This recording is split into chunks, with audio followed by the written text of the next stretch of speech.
Ako si Lydia mula sa Iglesia ng Manipur sa India, Asia. Isinilang ako sa isang Kristiyanong pamilya. Isang pastor ang tatay ko at nagsisilbi rin sa simbahan ang nanay ko. Simula nung bata pa ako, kasama na nila ako sa pananampalataya sa Panginoon. Noong Abril 2020, naging sapat na mapalad ako para tanggapin ang gawain ng makapangyarihang Diyos at salubungin ang pagbabalik ng Panginoong Hesus. Labis akong nagalak. Sinabi mo ba sa mga magulang mo? Oo. Pero ayaw talagang makinig ng tatay ko. Nagsabi siya ng lahat ng uri ng bagay na nagkukundina sa gawain ng Diyos. At sinabi rin niya, paano nagawa ng anak ko na suwayin ako at manampalataya sa ibang daan?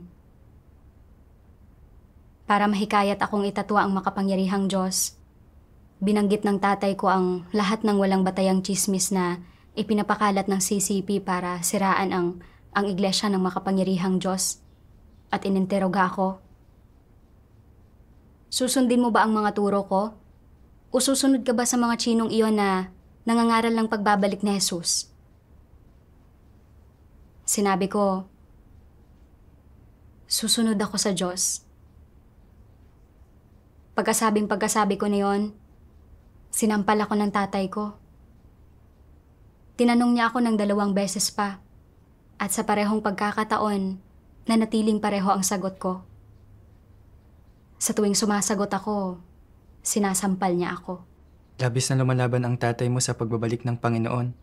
Tiyak na napakalungkot mo. Oo. Noon pa man ay palagi ko nang pinagkakatiwalaan at nare-respeto ang tatay ko. Bihasa siya sa Biblia at nakikita siya bilang isang pastor na napakadeboto at mapagpakumbaba. Pero hindi ko kailanman inasahan na nang marinig niya ang balita ng pagbabalik ng Panginoon, hindi man lang niya gustong maghanap. Umasa akong magagawa ng tatay kong tanggapin ang katotohanan para maging matiwasay muli ang pamilya namin tulad lang ng dati. Naalala ko na sinabi ng Panginoong Hesus, huwag ninyong isiping ako'y naparito upang magdala ng kapayapaan sa lupa. Hindi ako naparito upang magdala ng kapayapaan, kundi ng tabak. Sapagkat ako ay naparito upang paglabanin ang lalaki at ang kanyang ama, at ang anak na babae at ang kanyang ina, at ang manugang na babae at ang kanyang binang babae. Amen. Alam kong nagbalik ng Panginoon at na mailang taong nakakakilala sa tinig niya at sumusunod sa kanya. Samantalang ang ibang hindi nakakakilala sa tinig niya ay lalaban sa kanya. Bagamat isang pamilya kami, mahahati kami dahil dito. Isa itong bagay na kailangan kong harapin. Makalipas ang ilang minuto, bumalik ang tatay ko na may dalang mahaba at makapal na patpat. At iginiit niyang malaman kung kanino ako makikinig. Sinabi ko, nakikinig ako sa Diyos. Sumabog sa galit ang tatay ko. Tinusok niya ang balikat ko gamit ang dulo ng patpat at malupit na sinabi, sa ngayon, ako si Satanas. Kung hindi ka makikinig sa akin, papatayin kita. Sinabi talaga iyon ng tatay mo? Gulat na gulat din ako. Hindi ko kailanman inasahan na magsasabi ng gayong bagay ang tatay ko. Wala talaga siyang may takot sa Diyos na puso. Isa siyang huwad na pastol na nagsilbi sa Diyos pero lumaban sa kanya. Hindi niya mahal ang katotohanan. Ang mahalaga sa kanya ay ang reputasyon niya. Mukha lang siyang deboto sa panlabas, pero sa kaibuturan, kinamumuhian niya ang katotohanan. Patuloy akong pinapalo ng patpat ng tatay ko at sinasampal ang mukha ko. Sinasabi pang papatayin niya ako kung hindi ko isusuko ang pananampalataya ko sa makapangyarihang Diyos. Sa labis sa pagtutol ng tatay mo, nanghina ka ba o nakaisip ka bang makipagkompromiso? Labis akong natakot at nanghina. Naisip ko ang mga patotoong batay sa karanasan ng mga kapatid sa China na nagdusa sa pang-uusig ng CCP. Nagawa nilang manindigan sa kanilang patotoo para sa Diyos sa gitna ng lahat ng uri ng pagpapahirap. Ano namang binatbat nitong maliit na pang-uusig na pinagdurusahan ko? Hindi ko pwedeng isuko ang tunay na daan dahil lang sa kaduwagan. Kalaunan, binasa ko ang mga salita ng Diyos. Sabi ng makapangyarihang Diyos, dapat mong maabot ang isang punto kung saan anumang mga pangyayari ang nakahaharap mo, hindi mababago ang kapasyahan mo. Saka ka lang magiging isang taong tunay na nagmamahal at naghahangad sa katotohanan. Kung ikaw ay umaatras, nagiging negatibo at nalulumbay, at sinusukuan mo ang iyong determinasyon kapag may nangyayari sa iyo at nakatatagpo ka ng kaunting paghihirap, hindi ito maaari. Dapat mong taglayin ang determinasyon na itaya ang iyong buhay at sabihin na anuman ang mangyari, kahit na ibig sabihin nito ay mamamatay ako, hindi ko susukuan ang katotohanan o ang aking layon na hangarin ang katotohanan. Pagkatapos ay wala ng paghihirap ang makakapigil sa iyo. Kung talagang makatatagpo ka ng mga paghihirap at maiipit sa isang mahirap na sitwasyon, kikilos ang Diyos. Bukod dito, kailangang mayroon ka ng pagkaunawang ito. Ano man ang mararanasan ko, ang lahat ng ito ay mga aral na dapat kong matutunan sa aking paghahangad sa katotohanan. Isinaayos ang mga ito ng Diyos. Maaaring mahina ako, pero hindi ako negatibo, at nagpapasalamat ako sa Diyos sa pagbibigay sa akin ng pagkakataong matutunan ang mga aral na ito. Nagpapasalamat ako sa Diyos sa paglalatag ng sitwasyong ito para sa akin. Hindi ko pwedeng sukuan ang aking determinasyon na sundan ang Diyos at kamtin ang katotohanan. Kung susukuan ko ang aking determinasyon, katulad lang iyon ng pagsuko kay Satanas, pagpapahamak sa aking sarili at pagkakanulo sa Diyos. Ito ang uri ng kapasyahan na dapat mayroon ka. Amen. Umaasa ang Diyos na makapagpupursige ako sa pagsunod sa Kanya sa mga sitwasyong nararanasan ko. Kahit walang susuporta sa akin at itatakwil ako ng lahat, hindi ko pwedeng ipagkanulo ang Diyos. Kailangan kong manindigan sa aking patotoo. Dati, kapag naririnig kong ibinabahagi ng mga kapatid na ang mga paghihirap at pagsubok ay mga pagpapala ng Diyos, hindi ko naunawaan kung ano ang ibig sabihin niyon. Pero sa pamamagitan ng karanasang ito, naggamit ako ng kaunting pagkaunawa. Sa pamamagitan ng pang-uusig ng pamilya ko, nakita ko ang kapangitan at kabuktutan ni Satanas. Gusto ni Satanas na gamitin ang pamilya ko para puwersahin akong ipagkanulo ang Diyos at mawala ang pagkakataon kong magkamit ng kaligtasan. Pero palagi akong pinoprotektahan ng Diyos. Binibigyan ako ng pananalig at ginagabayan ako na malagpasan ang sunod-sunod na mga paghihirap. Pinamatnugutan ng Diyos ang gayong mga sitwasyon para gawin akong perpekto sa pagkaunawa ko sa katotohanan at para tulutan akong lumago sa pagkilatis. Nadama kong tanging ang Diyos ang pinaka nagmamahal sa mga tao. Amen. Nagpasya ako. Gaano man kahina ang laman ko, hindi ako kailanman susuko sa paghahangad sa katotohanan. Sinubukan pa rin ba ng pamilya mo na hadlangan at usigin ka kalaunan? Oo. Sa katunayan, palagi nila akong sinusubaybayan. Isang araw, bigla na lang nagbago ang tono ng tatay ko at banayad niyang sinabi, "Mahal kong anak, bakit dumadalo ka pa rin sa mga pagtitipong iyon? Sinabi ko sa mga katrabaho ko na umalis ka na sa ang iglesia ng makapangyarihang Diyos. Pero dumadalo ka pa rin sa mga pagtitipon. Labis mo akong binigo.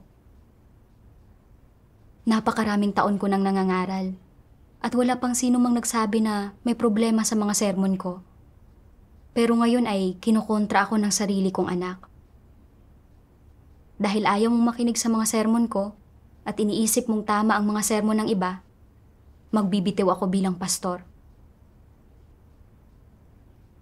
Pagkasabi nito, galit na sinuntok ng tatay ko ang pader at sinabi niyang magmamaneho siya sa mismong gabing iyon para wakasan ang buhay niya. Ito ang tinatawag na emosyonal na pangbablackmail. Tama yan. Yak na hirap ka noon. Oo, takot na takot ako. Kung talagang magpapakamatay ang tatay ko, madarama kong talagang binigo ko siya. Pinilit ako ng nanay ko na humingi ng tawad sa tatay ko. Sinabi niya na kung may anumang mangyari sa tatay ko, magiging pananagutan ko ang lahat ng iyon at na hindi niya ako mapapatawad at gayon din ang mga kapatid ko. Nang makita kong labis na nasasaktan at nalulungkot ang pamilya ko, labis akong nanghina. Noong oras na iyon, naisip ko ang mga salita ng Diyos na naglalarawan sa mga paraang ginagamit ni Satanas para gawing tiwali ang mga tao. Sabi ng makapangyarihang Diyos, ang una ay pagkokontrol at pamumuwersa. Iyon ay gagawin ni Satanas ang lahat ng maaaring gawin upang kontrolin ang iyong puso. Ano ang ibig sabihin ng pamumuwersa? Nangangahulugan ito ng paggamit ng pagbabanta at sapilitang taktika upang pilitin kang sumunod dito na pinag-iisip ka sa mga kahihinatnan kung hindi ka susunod. Natatakot ka at hindi nangangahas na salungatin ito kaya sumusuko ka. Amen. Naunawaan ko na sa likod ng lahat ng ito ay panlalansi ni Satanas. Gumagamit si Satanas ng iba't ibang paraan at diskarte para kontrolin at puwersahin ang mga tao. Hinihimok silang ipagkanulo ang Diyos. Alam ni Satanas na ang pagmamahal ko ay isa sa mga nakamamatay kong kahinaan. Kaya ginamit nito ang pagmamahal ko para pagbantaan ako at subukan na himukin akong ipagkanulo ang Diyos. Kapag sinunod ko ang tatay ko at ipinagkanulo ko ang Diyos, mawawalan ako ng patotoo. Nagpasya akong kailangan ko talagang sumunod sa makapangyarihang Diyos at na hindi ko sila pwedeng sundin. Oo. Amen. Nang makitang patuloy akong nananampalataya sa Diyos, kinuha ng tatay ko ang telepono ko. Sinabi rin niyang ibabalik niya ako sa universidad sa lalong madaling panahon dahil doon, hindi ako papayagang gumamit ng telepono ko at halos hindi ako papayagang makalabas. Kaya magiging napakahirap na makadalo ako sa mga pagtitipon. Oo, tiyak na naging lalong mahirap para sa iyo na manampalataya sa Diyos. Oo. Alam ko na kung gusto kong patuloy na manampalataya sa Diyos at gumawa ng tungkulin ko, ang tanging pagpipilian ko ay umalis ng bahay. Pero bata lang ako. Saan naman ako pupunta? Ako rin ang panganay na anak na babae at dapat ay maging responsable ako sa pagtulong sa mga magulang ko na mag-alaga sa mga nakababatang kapatid ko. Sumasailalim ako sa professional na pagsasanay sa eskwelahan at makakahanap ako ng trabaho pagka-graduate. Labis ang pag-asa ng mga magulang ko sa akin. Paano ko magagawang sumuko sa pag-aaral ko? Paano ako pipili sa pagitan ng pag-aaral at pananalig ko? Isa itong desisyon na kinabibilangan ng pagpili sa landas mo sa buhay. Tiyak na naging napakahirap nito. Oo. Noong oras na iyon, naisip ko ang isang sipi ng mga salita ng Diyos. Sabi ng makapangyarihang Diyos, gising mga lalaking kapatid. Gising mga babaing kapatid. Hindi maaantala ang aking araw. Ang oras ay buhay, at ang bawiin ang panahon ay pagliligtas sa buhay. Hindi na malayo ang oras. Kung hindi kayo makapasa sa pagsusulit, sa pagpasok sa kolehiyo, maaari kang mag-aral para dito ng paulit-ulit. Gayunpaman, hindi na maaantala pa ang aking araw. Tandaan, tandaan. Ito ang mabubuting salita ko ng panghihikayat. Nalantad na sa inyo ang katapusan ng mundo sa harap mismo ng inyong mga mata at malapit nang dumating ang malalaking kalamidad. Ano ang mas mahalaga? Ang buhay ninyo o ang inyong pagtulog, ang inyong pagkain at inumin, at kasuotan? Dumating na ang oras para timbangin ninyo ang mga bagay na ito. Huwag nang magduda pa. Masyado kayong natatakot na seryosohin ang mga bagay na ito, hindi ba? Amen. Alam kong nagsimula na ang mga kalamidad. Noong 2016, may malaking 6.7 magnitude na lindol sa lugar kung saan ako nakatira. At noong 2020, naganap ang pandaigdigang pandemya ng COVID-19. Palaki ng palaki ang mga kalamidad. Malapit nang magwakas ang lihim na pagdating ng Diyos para gawin ang gawain ng pagliligtas sa sangkatauhan. At labis na limitado na ngayon ang oras. Kung ipagpapatuloy ko ang pag-aaral ko, maaantala nito ang paghahangad ko sa katotohanan at sa buhay paglago ko. Pagkatapos ay naisip ko si Pedro. Noong 18 taong gulang siya, tinalikuran ni Pedro ang kanyang mga magulang, pamilya, at mga makamundong kinabukasan para lumakad sa landas ng pananampalataya sa Diyos. Kalaunan, nang marinig niya ang tawag ng Panginoon, sumunod siya sa Panginoon, isinasantabi ang iba pa. Napaisip ako ng husto dahil dito. Alam kong ang makapangyarihang Diyos ang tunay na Diyos, ang Panginoong Hesus na nagbalik. Pero hindi ko magawang sundan ang Diyos ng determinado. Talagang nahiya ako. Nang maisip ko ito, lumiwanag ang puso ko.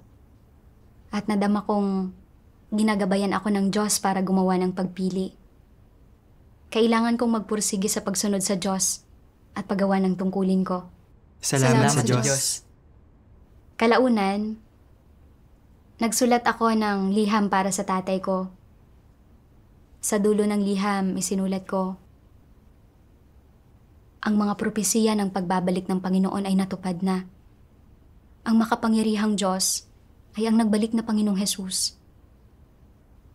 Marami na akong ibinahagi sa iyo, pero ayaw mong makinig at inuusig at hinahadlangan mo pa ako. Iginigiit ko na ngayon na bigyan mo ako ng kalayaan ng paniniwala at na tulutan mo akong dumalo sa mga pagtitipon. Kung patuloy mo akong hahadlangan, isang araw ay aalis ako sa bahay. Namumuhay tayo sa isang demokratikong bansa. Pero inalis mo ang karapatan ko sa kalayaan sa paniniwala. Determinado akong palaging sumunod sa makapangyarihang Diyos. Hindi mo ako mapipigilan. Pagkabasa nito, natahimik saglit ang tatay ko at pagkatapos ay sinabi niya, pinag-aral kita para matulungan mo ako sa iba't ibang paraan. Pero mas higit na ang kaalaman mo ngayon kaysa sa akin. At bukod sa hindi mo ako tinutulungan, sinasabi mo pang mali ang mga turo ko. Paano pa ako makakapangaral sa iba?